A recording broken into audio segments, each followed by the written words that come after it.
இயக்குனர் விஷ்ணுவர்தன் இயக்கத்தில் உருவாக்கி இருக்கும் திரைப்படம் நேசிப்பாயா. இதுல டெபியூட் ஆகாஷ் முரளி, அதிதி சங்கர் மற்றும் பலர் நடித்திருக்காங்க. நேசிப்பாயா படத்தினுடைய ஃபர்ஸ்ட் லுக் லான்ச் சமீபத்துல நடந்திருக்கு. இதுல நடிகர் நடிகைகள், ப்ரொடியூசர், திரை உலகத்தை சார்ந்த பிரபலங்கள் மற்றும் பலர் கலந்து கொண்டு விழாவை சிறப்பித்திருக்காங்க. பிரிட்டோ சாரை வந்து நிறைய இடத்துல அதுவும் பர்டிகுலராக இவங்க வீட்டு ஃபங்க்ஷன்லாம் நான் நிறைய பார்ப்பேன். அப்படி தான் பழக்கம். அப்புறம் முரளி சார், முரளி சார்ல இல்லை, புது வசந்தன் ஷூட்டிங் நடக்கும்போதெல்லாம் நான் வந்து அசோசியேட். அதில் ஆர்டிஸ்ட் எல்லாம் கூப்பிட்றது வந்து இப்போ இருக்கிற அசிஸ்டன்ஸ் எல்லாம் நேராக ஒவ்வொருத்தர் கேரவனுக்காக போய் நிற்பாங்க.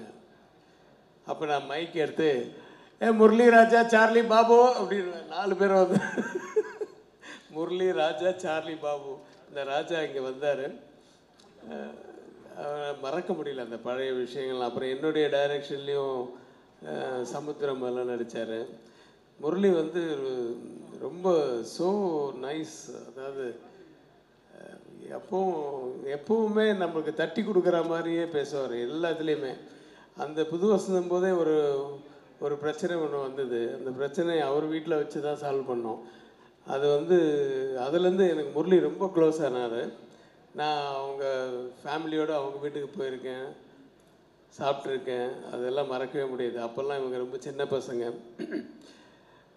அதர்வா வந்து கலக்கிட்டு இருக்காரு. பர்டிகுலர்லி இப்போ ரீசெண்டாக இந்த இது பார்க்கும்போது அந்த வெப் சீரிஸ் ஒன்று, அது வந்து அந்த ஷார்ட்ஸு அந்த ஆக்ஷனாக இருந்தாலும் வெப் சீரிஸ் மாதிரி எனக்கு ஒரு ஃபிலிம் பார்க்குற மாதிரி இருந்தது. ரொம்ப இம்பேக்டாக இருந்தது உங்களுடைய லுக்கு எல்லாமே.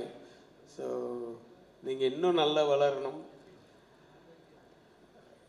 அப்புறம் அவர் தம்பி, எனக்கு அந்த ஃபஸ்ட்டு போஸ்ட்டு பார்த்த உடனே அது ஒரு உதயா டயத்தில் இருந்த நாகார்ஜுனா மாதிரி இருந்துச்சு. நிஜமாக அந்த மாதிரி ஒரு ஃபீல் கொடுத்தது. அப்புறம் அந்த பவர்ஃபுல் ஐஸில் வந்து ஒரு லுக்கில் வந்து ஒரு எமோஷன் இருந்தது. நல்ல பவர்ஃபுல்லான இது இருந்தது. எல்லாத்துக்கும் வந்து பின்னாடி ஒருத்தர் இருக்கார், விஷ்ணுவர்தன்னு, ஸ்டைலிஷ் டைரக்டர். எல்லா எமோஷன்ஸுமே அறிந்து மறியாமலாம் கூட அந்த எமோஷன்ஸ் எல்லாம் ரொம்ப நல்லா எடுத்திருப்பார்.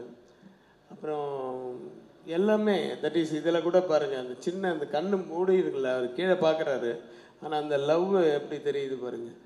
ஏய் அப்படின்ற மாதிரியே இருக்குது. ஆர்த்தி சொல்லவே வேணாம், ஏற்கனவே அவங்களுடைய முதல் படத்துலேயே அவங்க ரொம்ப கலக்கிட்டாங்க. எல்லோருக்கும் என்னுடைய வாழ்த்துக்கள். விஷ்ணுவர்தன் அப்படியே ஃபாரின்னு அப்படி இப்படின்னு போயிடுவீங்கன்னு நினச்சி அவங்களை இழுத்துன்னு வந்துட்டார் பிரிட்டோ சார். மறுபடியும் தமிழ் படங்கள் நிறைய பண்ணுங்கள். அப்புறம் ஆகாஷ் முரளிக்கு என்னுடைய மனப்பூர்வமான வாழ்த்துக்கள். ஆண்டவன் உங்களை வந்து மென்மேலும் பெரிய லெவலில் வளர, அதாவது உங்களுக்கு வந்து சம்பாதிக்கணும் அப்படிங்கிறது உங்கள் நோக்கமே கிடையாது. அது இருந்தால் இந்த சினிமாக்கே வந்திருக்க மாட்டீங்களே இல்லையா? ஆனால் ஏதோ ஒன்று அந்த பேஷன் சொல்கிறீங்களா, அந்த பேஷன் என்றைக்குமே விடாமல் அடுத்தது என்னன்னு பார்த்துட்டே போயிருந்தீங்கன்னா, இப்போ ரஹ்மான் சன் வந்திருந்த மாதிரி ரஹ்மான் சொன்ன வார்த்தை தான் சார், வாட் நெக்ஸ்ட் சார், என்ன சார் அதே மாதிரி பாட்டுகளே வேணாம் சார், வாட் நெக்ஸ்ட், அடுத்து என்ன பண்ணலான்னு. அதுதான் மெயின். அது மைண்டில் வச்சுக்கிட்டிங்கன்னா எங்கேயோ போயிடுவீங்க. வாழ்த்துக்கள். அனைவருக்கும் வாழ்த்துக்கள். என்னை அழைத்ததற்கு நன்றி, வணக்கம். ஒரு ஹீரோக்கு வந்து இது ஒரு ட்ரீம் டெபியூன்னு தான் சொல்ல நான். லைக் 2 விஷயம், Vishnuvardhan sir and Yuvan sir, இவங்க 2 பேர் இருக்கும்போது இந்த படம் மிஸ்ஸே ஆகாது.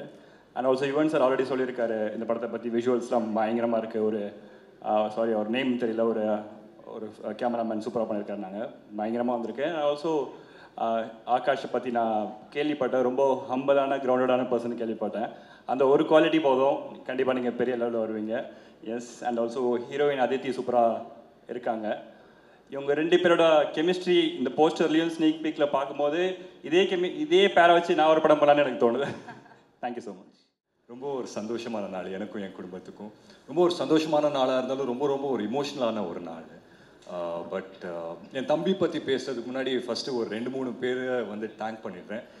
என் சார்பாகவும் எங்கள் குடும்பத்து சார்பாகவும். First of all Brito uncle, thank you so much uncle. உண்மையிலேயே வந்துட்டு ஒரு படம் ஹீரோக்கு இந்த மாதிரி ஒரு ப்ரொடியூசர் கிடைக்கிறது உண்மையிலேயே கொடுத்து வச்சிருக்கணும். And I'm sure Akash feels lucky for that. So thank you so much. And ரெண்டாவது அஃப்கோர்ஸ் விஷ்ணு சார், ஆகாஷோட ட்ரீமை வந்துட்டு நீங்கள் தான் you made it true. So thank you so much sir. And Yuvan பற்றி சொல்லி ஆகணும். யுவன் சார் வந்துட்டு எனக்கு படம் பண்ணார் பானா காத்தடி. ஸோ நான் எவ்வளோ எக்ஸைட்மெண்ட்டில் இருந்தேன் அப்படின்னு சொல்லி எனக்கு தான் தெரியும்.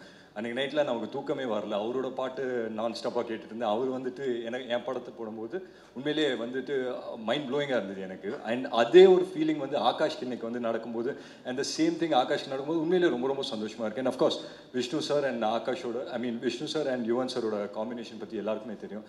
I hope this movie is a huge success. And Sneha, co-producer Sneha உண்மையிலேயே வந்து டே அண்ட் நைட் வந்து ரொம்ப ரொம்ப ஒர்க் பண்ணியிருக்காங்க இந்த படத்துக்காக. So I'm very very proud of you Sneha. All the very best. And இப்போது ஆகாஷ் பற்றி சொல்லி ஆகணும். சொல்லுவாங்க இல்லையா, ரொம்ப ஒரு முக்கியமான தருணம் அப்போ வந்துட்டு வாழ்க்கையோட இதே வந்துட்டு அப்படியே ஒரு ஃப்ளாஷ்பேக் சக்க பிடிக்கும் போகணுன்னு. உண்மையிலே இப்போ எனக்கு அதுதான் நடந்துகிட்ருக்கு. ஒரு சில வருஷத்துக்கு முன்னாடி வந்து நான் இன்ட்ரடியூஸ் ஆகும்போது எங்கள் அப்பா இருந்தார். அப்போது வந்து நான் யோசிச்சே பார்க்கல அவரோட மனநிலை என்ன இருக்கும் அப்படின்னு சொல்லி நான் உண்மையிலேயே யோசிச்சே பார்க்கல. ஏன்னா நான் வந்து மேடையில் பேசிட்டு இருக்கும்போது அவர் கீழே உட்காந்துருந்தாருன்னு நினைக்கிறேன். ஸோ ஒவ்வொரு தடவையும் நான் அவரை பார்த்துட்டே இருப்பேன், கரெக்டாக பேசுனா ஓகே அப்படின்னு சொல்லி. இன்றைக்கி ஆகாஷ் வந்துட்டு நின்று பேசும்போது உண்மையிலேயே இன்றைக்கி அப்பா எப்படி ஃபீல் பண்ணாருன்றது எனக்கு உண்மையிலேயே புரியுது. ஸோ ரொம்ப ரொம்ப சந்தோஷமாக இருக்குது, ரொம்ப இமோஷ்னலாக இருக்குது உண்மையிலேயே. அண்ட் எங்கள் அப்பாவை வந்துட்டு இருக்கிற கடைசி தருணம் வந்துட்டு நான் சொல்கிறேன் பாருங்கள். அப்போது வந்து எல்லாருமே உடஞ்சி போயிருந்தோம். அண்ட் அம்மா வந்துட்டு உள்ளே இருந்தாங்க, ரொம்ப உடஞ்சிருந்தாங்க. அக்கா வந்து கூட இருந்தாங்க. அண்ட் அந்த டைமில் வந்துட்டு எனக்கு ஒரே ஒரு விஷயம் தான் ஞாபகம் இருக்குது. நான் எங்கள் அப்பா முன்னாடி நின்றுட்டு இருந்தேன். அப்போ வந்து ஆகாஷ் வந்து சின்ன பையன் வந்து கையை பிடிச்சிட்டு இப்படியே நின்றுட்டு இருந்தாப்புல. எனக்கு என்னென்னா எங்கள் அக்கா வந்து பெரியவங்க, அவங்க வந்துட்டு ஓகே அவங்களுக்கு புரியும் என்ன நடக்குது அப்படின்னு சொல்லி. எனக்கு வந்துட்டு புரிஞ்சிச்சு, ஓகே எங்கள் அப்பா இல்லை அப்படின்னு சொல்லி தெரிஞ்சிச்சு. பட் இவன் மட்டும் வந்துட்டு ஒரு ரியாக்ஷனே இல்லாமல் பக்கத்துலேயே இருந்தேன். எனக்கு என்ன பயம்னா, சரி இவனுக்கு புரியுதா இல்லையா என்னங்கிறதே தெரியாது. நான் அப்படியே கொஞ்சம் ஸ்ட்ராங்காகவே இருப்பேன். சடனாக இவனை திரும்பி பார்த்தா டக்குன்னு மேலே திரும்பி பார்ப்பேன் என்னைய. சரி இவன் முன்னாடி நம்ம சுதந்திரக்கூடாது அப்படின்னு சொல்லி நானும் வந்து கெத்தாக இப்படியே நின்றுட்டு இருந்தேன். பட் ஒரு பாயிண்ட் ஆன பிறகு வந்து என்னால் முடியல, நான் வந்து அழுதுட்டேன். அப்போ வந்து இவன் பக்கத்தில் நின்றுட்டு என்னை பிடிச்சி சொல்கிறாப்புல, இந்த மாதிரி நல்லா பார்த்துக்கலாம், நான் ஒன்றும் பிரச்சனை இல்லை அப்படின்னு சொல்லி. ஸோ அது மட்டும் அப்படியே மைண்டில் நின்றுட்டே இருக்குது. அண்ட் இன்றைக்கி வந்துட்டு அவர் ஒரு ஹீரோவாக லான்ச் ஆகிறாருன்னும் போது உண்மையிலேயே ரொம்ப ரொம்ப சந்தோஷமாக இருக்குது அண்ட் ரொம்ப ரொம்ப பெருமையாக இருக்குது. அண்ட் நான் எமோஷ்னலாக ஆகிறதுக்கு முன்னாடி டக்குன்னு சொல்லி முடிச்சிடுறேன். ஸோ எங்கள் அப்பாவுக்கு என்ன அன்பு ஆதரவு கொடுத்தீங்களோ, எனக்கு என்ன அன்பு ஆதரவு கொடுத்தீங்களோ, தமிழ் சினிமா மக்களுக்கு நான் ஒரே ஒரு விஷயம் தான் கேட்டுக்கிறேன். அதுக்கு ஒரு படி மேலே என் தம்பிக்கு கொடுக்கணும்னு ரொம்ப ரொம்ப ஹம்பிளாக நான் ரிக்வெஸ்ட் பண்ணிக்கிறேன். So thank you so much. Thanks for having me.